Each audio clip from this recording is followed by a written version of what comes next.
أعوذ بالله من الشيطان الرجيم. بسم الله الرحمن الرحيم. قل للذين كفروا ستغلبون وتحشرون إلى جهنم وبئس المهاد.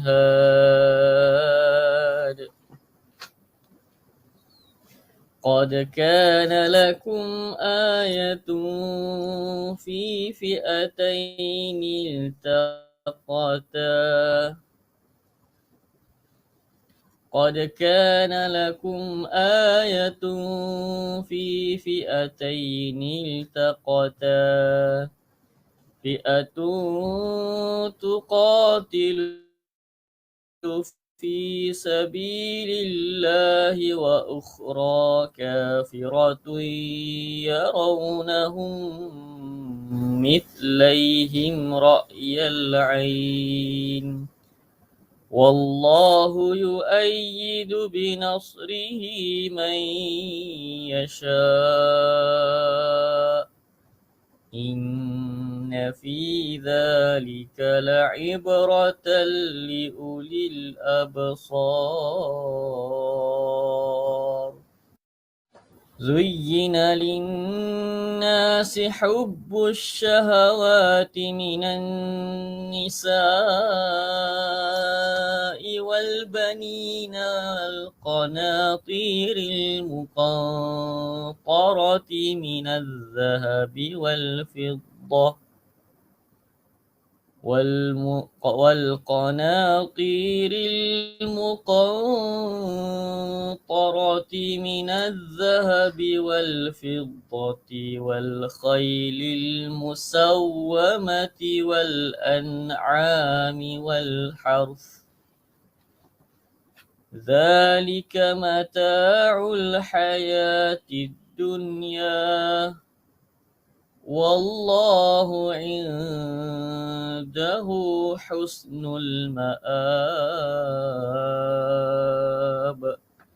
صدق الله العظيم.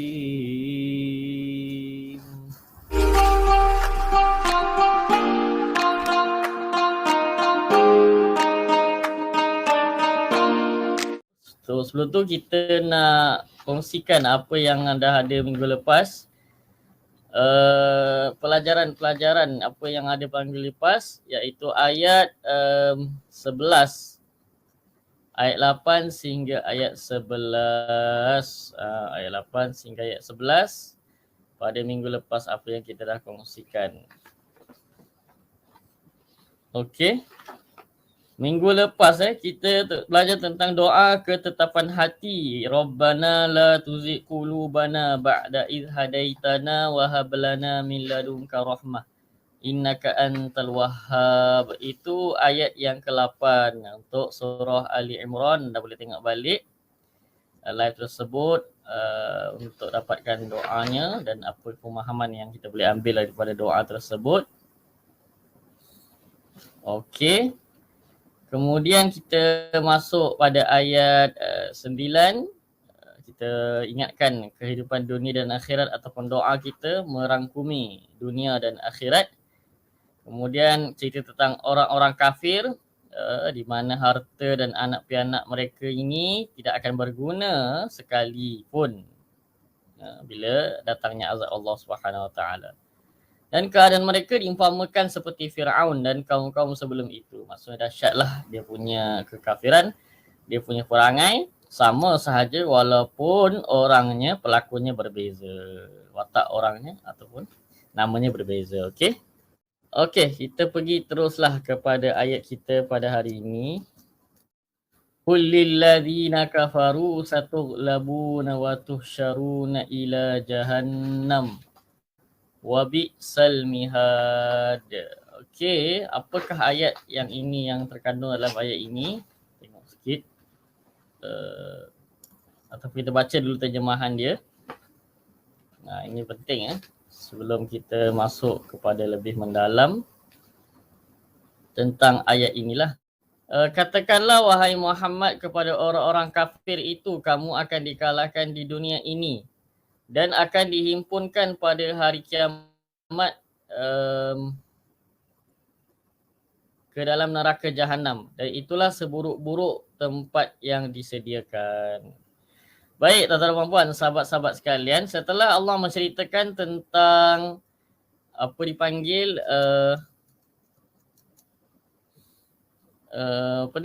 keadaan mereka ni diumpamakan seperti kaum Fir'aun dan sebelum-sebelum itu, kerana mereka ni mendustakan ayat Allah SWT. Kita dah faham sebab apa mereka ni kafir, disebabkan kekafirannya adalah juga mereka ni mendustakan ayat-ayat Allah SWT. Mereka bukan tak tahu, tetapi mereka tahu, tetapi mereka buat-buat tak tahu. Okey. Wallahu syadidul iqab. Dan dikatakan inilah ayat yang menyebabkan apa dipanggil, nanti kita terang asbab nuzulnya, sebab turun ayat ini. Ini perkara yang berlaku di dunia kawan-kawan, dan dunia dan akhirat juga sikit, masuk juga. Qul lil ladzina kafaru, katakanlah wahai Muhammad kepada orang-orang kafir itu. Suruh Allah suruh katakan, suruh Nabi SAW katakan kepada orang-orang kafir, termasuklah orang Yahudi, dikatakan orang Nasrani ke orang semualah merangkumi. Tapi kalau kita tengok dalam asbab nuzulnya kepada orang Yahudi khususnya lah. Okey. Satu, ghalabuna wa tusyarun. Kamu ni akan dikalahkan di dunia dan wa tusyarun akan diheret ke neraka. Akan dihimpunkan kepada neraka ataupun dikumpulkan. Tusyarun ni adalah perkataan asal dia adalah hasyara. Ha pedas syara. Okey. Itulah ada yaumul mahsyar, kan, hari perhimpunan. Okey. Ila jahannam wa bi'sal mihad. Dan Allah terangkan lagi neraka itu bukan sekadar tempat neraka sahaja, tetapi Allah menceritakan seburuk-buruk tempat itulah neraka. So banyak ayat dalam Al-Quran yang menceritakan tentang inilah. Seburuk-buruk tempat ini adalah neraka. Anda boleh tengok kisah tentang neraka ini dalam banyak ayat-ayat Al-Quran. Antaranya surah Al-Waqi'ah, surah juz 30 pun banyak, surah An-Nazi'at, surah An-Naba ada juga. So tapi saya lihat detail dia dalam surah Al-Waqi'ah lah. Allahu Akbar. Allah cerita macam mana minuman, macam mana makanan, macam mana apa yang mereka lakukan, neraka dan sebagainya. Okey. Dan dikatakan turunnya ayat ini adalah dikatakan kerana selepas berlakunya ayat yang ke-13, ayat ke-13 nanti kita akan cerita. Okey, selepas berlakunya ayat ke-13 ini, mereka ini memperolok-olokkan Nabi SAW. Okey, dikatakan sebegitulah, kan. Dan dia kata orang Quraisy ni memanglah tak tahu perang. Ni orang Yahudi dia kata. Orang Quraisy tak tahu perang, kau lawan dia tak ada masalah lah. Kan? Tetapi kami kalau kau lawan, kami memang terkenal. Kami memang bagus. Gitulah maksudnya lebih kurang. Saya mudahkan. Kita faham. Okey. Sebab itu dia ada kaitan ayat 12 ni dengan ayat yang ke-13. Sebab itu Allah terus turunkan. Katakanlah kepada mereka, mereka ni akan dikalahkan nanti di dunia. Dan di akhirat nanti pastinya ada azab yang menanti mereka. Kita teruskan pada ayat yang ke-13. 13 ni menceritakan apa kawan-kawan? Qad kana lakum ayatun fi fi'atainil taqata. Fi'atun tuqatilu fi sabilillahi wa ukhra kafiratu yarawnahum mithlaihim ra'yal 'ain. Wallahu yu'ayyidu binasrihi man yasha'. Inna fi dzalika la'ibratan liulil absar. Sesungguhnya telah ada satu tanda bukti bagi kamu pada peristiwa dua pasukan yang telah bertemu di medan perang. Satu pasukan orang-orang Islam berperang pada jalan Allah kerana mempertahankan agama Allah. Dan satu lagi golongan kafir musyrik. Mereka yang kafir itu melihat orang-orang Islam dengan pandangan mata biasa. Pandangan mata biasa, okey. 2 kali ramainya berbanding dengan mereka sendiri. Dan Allah sentiasa menguatkan sesiapa yang dikehendakinya dengan memberikan pertolongannya. Sungguhnya pada peristiwa itu terdapat satu pengajaran yang memberi insaf bagi orang-orang yang berfikiran, yang celik mata hatinya. Allahu Akbar. Ini cerita tentang apa kawan-kawan? Ini cerita tentang Perang Badar. Perang Badar ingat Ayat 13 surah Ali Imran tentang perang Badar. Perang yang berlaku pada 2 Hijrah. Perang pertama tak silap saya dalam bulan Ramadan. Antara yang first lah. Ada lagi sebelum tu. Tapi ini yang first di Madinah lepas terbentuknya negara Madinatul Munawwarah. Okey. Ini yang bukti yang Allah katakan tadi. Mereka ni antara inilah di dunia ini. Mereka telah dikalahkan di dunia. Berlakunya 2 puak. Kita tahu perang Badar, orang musyrik, orang kafir musyrik dari Mekah, dia ada 1,000 orang. Kan, 1,000 orang.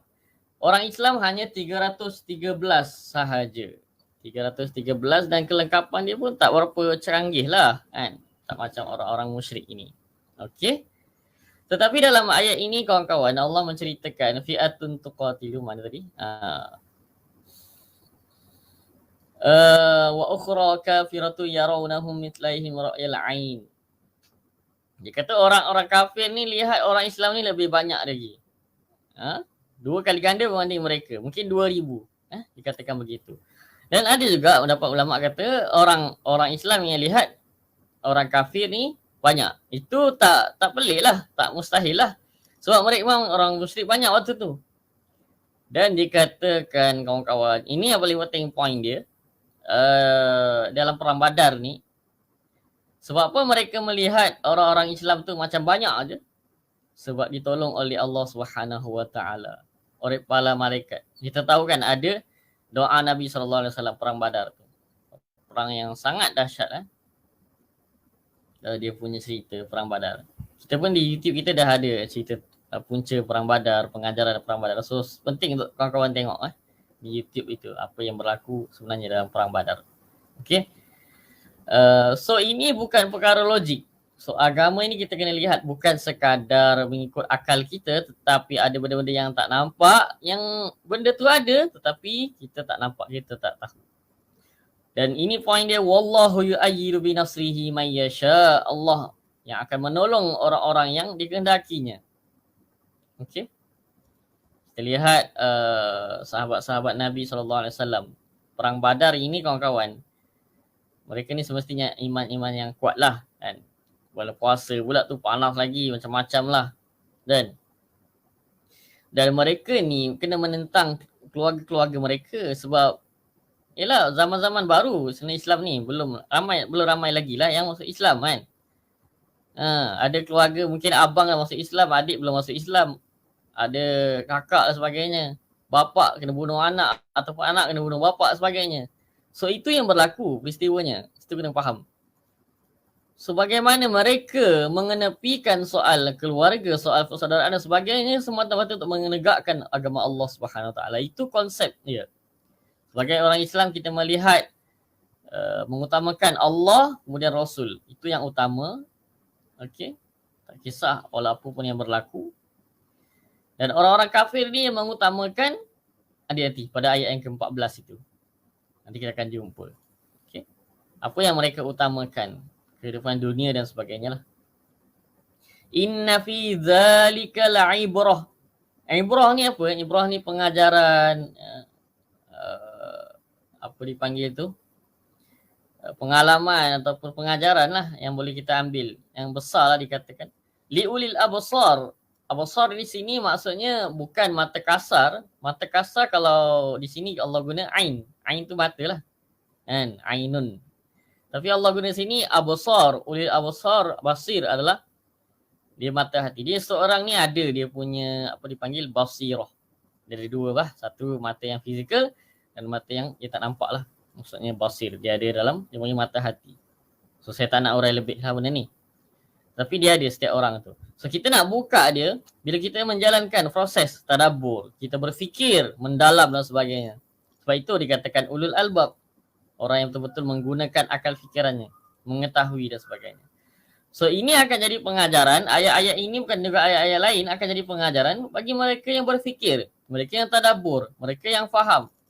Sebab apa orang Islam waktu itu boleh menang. Walaupun mereka ni sikit. Logiknya tak logik lah. Tapi dengan kuasa Allah SWT, dengan keimanan, kualiti yang ada pada mereka, mereka mampu mengalahkan. Mampu mengalahkan orang-orang musyrik musyrik. Itu cerita dia. Ayat 14 ni yang penting sebab tu saya bagi tajuk dia dunia dan akhirat. So zuyyina linnasi hubbus syahawat. Hubbus syahawati minan nisa'i wal banina wal qanatir muqantarah minaz zahabi wal fiddah wal khairil musawwamati wal an'ami wal harth. Dzalika mata'ul hayatid dunya. Wallahu indahu husnul ma'ab. Baca terjemahan dia kawan-kawan. Dihiaskan dan dijadikan indah kepada manusia kesukaan kepada harta benda yang diingini nafsu, iaitu perempuan-perempuan dan anak pianak, harta benda yang banyak berpikul-pikul dari emas dan perak, kuda peliharaan yang bertanda lagi terlatih, dan binatang-binatang ternak serta kebun-kebun tanaman. Semuanya itu ialah kesenangan hidup di dunia. Dan ingatlah, pada sisi Allah ada tempat kembali yang sebaik-baiknya, iaitu syurga. Kalau tuan-tuan puan-puan tengok Ustaz Syarif punya promosian dalam Tadabbur Center di dalam ada YouTube tu, dipanggil 6 ujian pada orang-orang yang beriman. Okey, 6 benda ni lah. Okay. Pertamanya kita tengok pada kalimah zuyyina. Zuyyina linnas.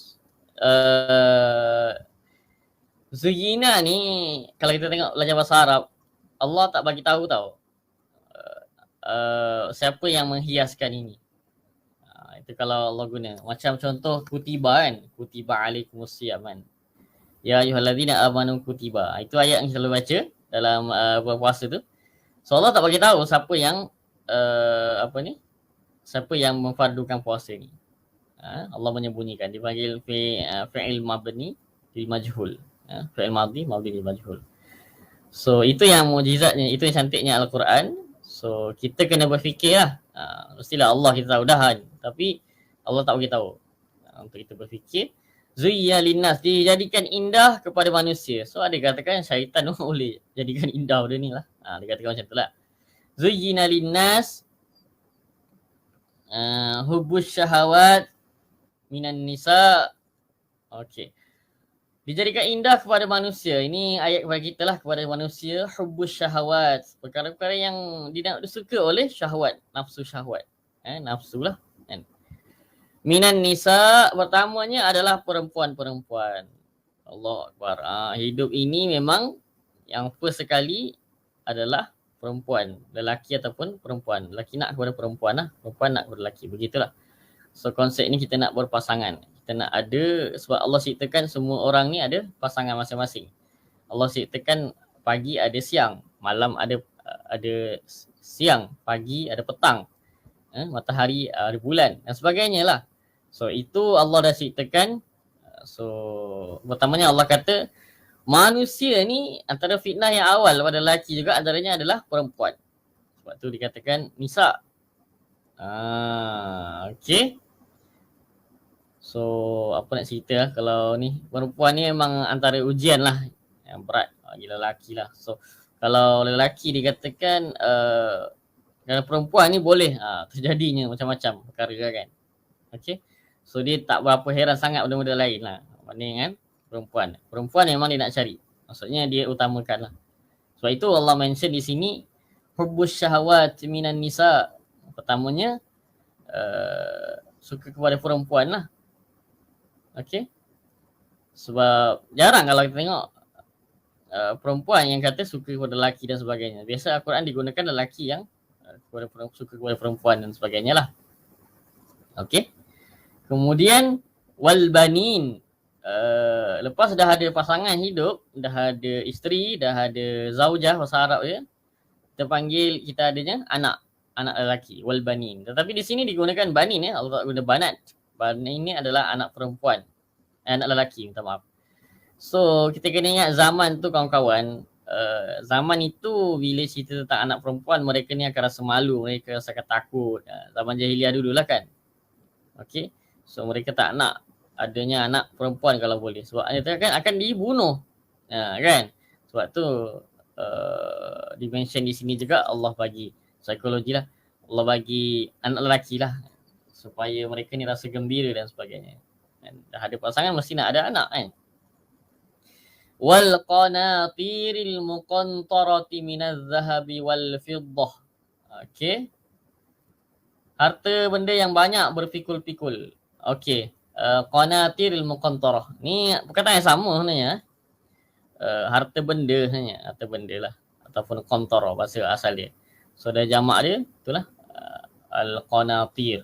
Harta benda yang berganda-ganda. Banyak lagi. Qanatir dah jamak. Dah banyak. Lepas tu ada muqantarati lagi. Harta tu banyak kan. Minaz zahabi wal fiddah. Lepas tu pula emas dan perak lagi. Allah Akbar. Ni tu orang yang kaya lah. So dia nak ada harta. Dah ada anak, mesti nak ada harta. Mesti nak ada pendapatan untuk tampung. Nak bagi anak makan dan sebagainya. Okey. Itu semua perkara yang kita perlukan di dunia ni. Seterusnya dikatakan apa lagi? Wal khailil musawwamah. Wal khailil musawwamah ini adalah kuda peliharaan yang bertanda lagi terlatih. So kuda ni zaman dulu lah, zaman Arab dulu, kuda ni sangat istimewa lah, special lah. Kuda pula yang bagus, yang patah berlari dan sebagainya. Tapi zaman sekarang dikatakan adalah kenderaan. Kenderaan yang dilambang kuda, Ferrari. So kita nak kenderaan yang bagus. Kita nak kenderaan yang mewah, vampire dan sebagainya. Sebab anak-anak dah ramai. Nak bawa anak-anak dan sebagainya, nak pergi merentas daerah, merentas negeri dan sebagainya kan. Mesti ada kereta. Kereta pula yang bagus. Jadi tempat parking yang khas. Sebab itu kuda dia kata makan dalam rumput yang special. Dekat satu ladang yang dia seorang je, dia tanda, dia terlatih, yang power lah. Okay. So bukan kenderaan biasa-biasa. Dan binatang-binatang ternak, dikatakan ini adalah aset. Binatang-binatang ternak yang kita nak. Dari sudut psikologinya, dari sudut binatang peliharaan lah. Tapi di sini kan mention binatang-binatang ternak. Maksudnya kita ada untuk yang membantu kita. Duit tu berjalan untuk bantu kita. Nak kata gitu kan. Duit berjalan untuk bantu kita. Kita tak bantu dah duit. Kita tak ada dapatkan duit dah. Tetapi dengan adanya rumah sewa dan sebagainya, gudang apa semua tu, kita akan dapat duit daripada kerja-kerja mereka ni. Itu dikatakan binatang-binatang. Aset-aset. Okay. Seterusnya, kebun tanaman. Ini adalah aset-aset yang panjang ataupun hasil lah kita tanaman kan. Okay. Tanaman, maksudnya kita nak ada kebun pertanian dan sebagainya. Okay. Kita nak ada hasil yang akan datang, yang anak cucu kita akan dapat. Dia punya tanaman. Ada katakan macam saham-saham yang kita invest lah kan. Saham-saham di luar unit amanah dan sebagainya. Okay. Dan semuanya itu ialah kesenangan hidup di dunia. Ini dikatakan hakikat dunia. Dunia ini adalah dari perkataan adna, yang paling bawah. Adna adalah yang paling bawah. Asal perkataannya ada dunia. Daripada adna lah. So ini sementara je. Semuanya itu ialah kesenangan hidup di dunia. Perempuan ke, anak pianak ke, harta ke,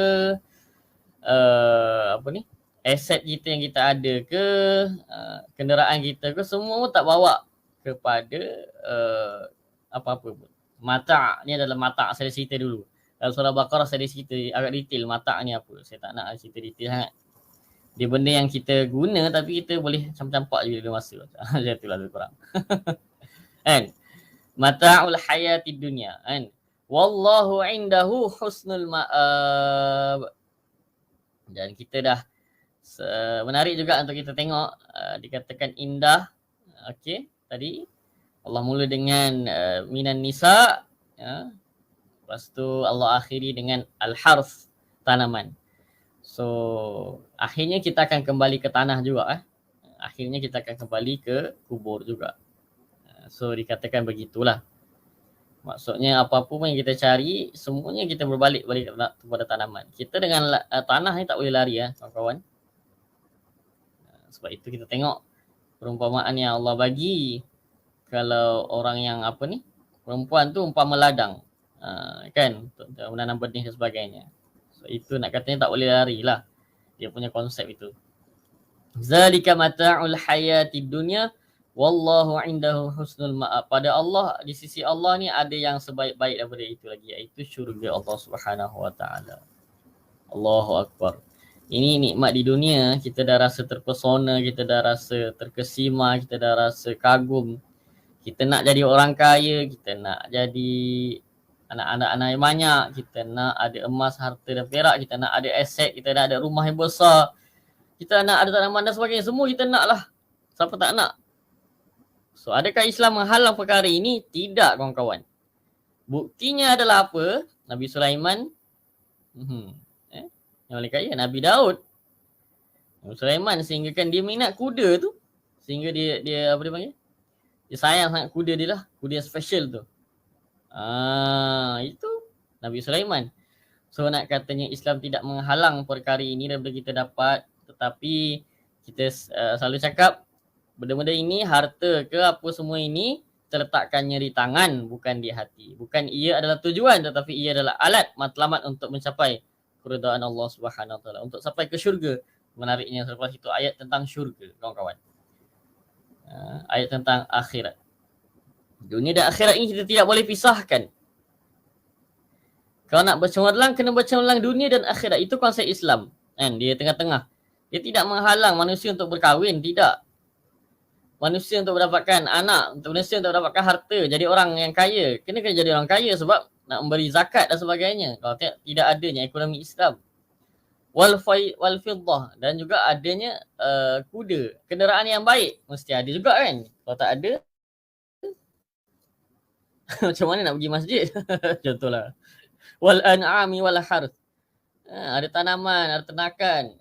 Kita kan kena ada korban dan sebagainya kan. So benda ni tidak menghalang dalam Islam. Itu kita faham. Kita nak jelaskan kepada semua di luar sana. Tak perlu kita takut. Ada orang cakap kalau nak beragama ni kena tolak benda ni. Tak ada. Itu tidak ada dalam agama Islam. Dalam konsep kita beragama. Okay. So Allah tidak menghalang, tetapi gunakan ia cara baik. Sebab itu imanlah yang menentukan kita. Dikatakan indah, tetapi indah tu macam mana untuk jadikan isteri atau pasangan kita orang yang bawa kita ke syurga Allah Subhanahu wa taala. Anak-anak yang boleh bawa kita ke syurga Allah Subhanahu wa taala. Bukan yang membawa kita ke neraka Allah Subhanahu wa taala. Harta-harta yang kita dermakan, ada dikatakan antara bukti kita ni dapat harta, kita ni adalah orang yang menggunakan harta itu pada kebaikan, adalah kita dermakan harta tu. Kita tak kisah. Macam mana para sahabat dulu, mereka mendermakan hartanya hampir ke semua. Allahu Akbar. Tingginya keimanan mereka ini. Kan? Zalika mata'ul hayati dunya wallahu indahu husnul ma'ab. So kita pergi terus kepada pengajaran kita pada hari ini. Allah yang menentukan kemenangan dan kekalahan. So itu lihat pada ayat 13 tu lah. Allah yang berkuasa. Hari ini nak katanya kita Islam menang, hari ini katanya orang-orang yang bukan Islam menang, Allah boleh putar balik kan. Kita dah lihat sekarang dah kenyataannya akan berlaku, di mana sistem-sistem kapitalis dan sebagainya kita dah nampak mereka tidak dapat membantu bagaimana kekuatan ataupun keseimbangan dunia ini. Okay. So Allah berkuasa untuk menentukan kemenangan dan kekalahan. Dan Allah menolong orang-orang yang beriman. So pastinya mereka bermula daripada in kepada out. Orang-orang sahabat-sahabat dulu zaman-zaman dahulu mereka mengutamakan keimanan dahulu kepada yang benda-benda fizikal, benda-benda dunia ini, barulah akan dapat kemenangan daripada Allah SWT. Allah akan lihat tersebut dan Allah akan beri kemenangan kepada mereka.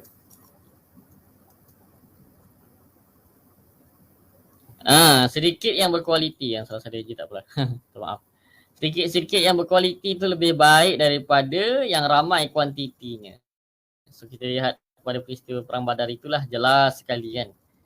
Walaupun sedikit tetapi mereka ni kuat, mereka ni mahir berperang, mereka ni handal dan sebagainya, tetapi mereka boleh menewaskan musuh yang banyak, yang tak ada kemahiran, yang tak ada kekuatan, takut dan sebagainya. Itu satu lagi, ikhlas. Ini dalam Perang Badar juga. Ikhlas adalah kunci kejayaan dalam apapun yang kita lakukan.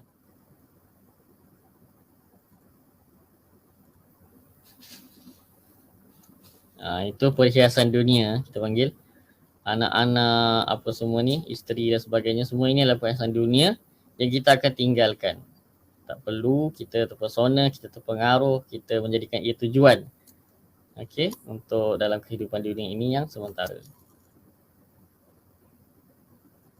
Ya, ini yang paling penting untuk kita tahu, kehidupan dunia ini sementara, manakala kehidupan akhirat adalah kekal selamanya. Kita perlu buktikan ia, bukan sekadar bercakap sahaja, tapi dengan kita tidak menjadikan matlamat kita lah untuk mencari harta sahaja ke, kita tidak, bukan sahaja mencari kekayaan, bukan kita mencari apa ni, tanaman dan sebagainya sahaja. Di akhirat nanti disediakan benda-benda yang baik lah di sisi Allah SWT. So ada nanti ayat 15 kita akan mention, kita akan bagi tahu ada status apa yang berlaku pada hari akhirat nanti, ada keridhaan Allah itu yang utama. So kita akan jadi lemah sekiranya kita mengutamakan pada ayat 14 inilah. Kita lebih lagi utamakan. So kita akan berjaya jika kita jadikan ayat 14 ini sebagai alat untuk kita mencapai kejayaan. Okey, insya-Allah. Saya rasa itu sahaja untuk hari ini.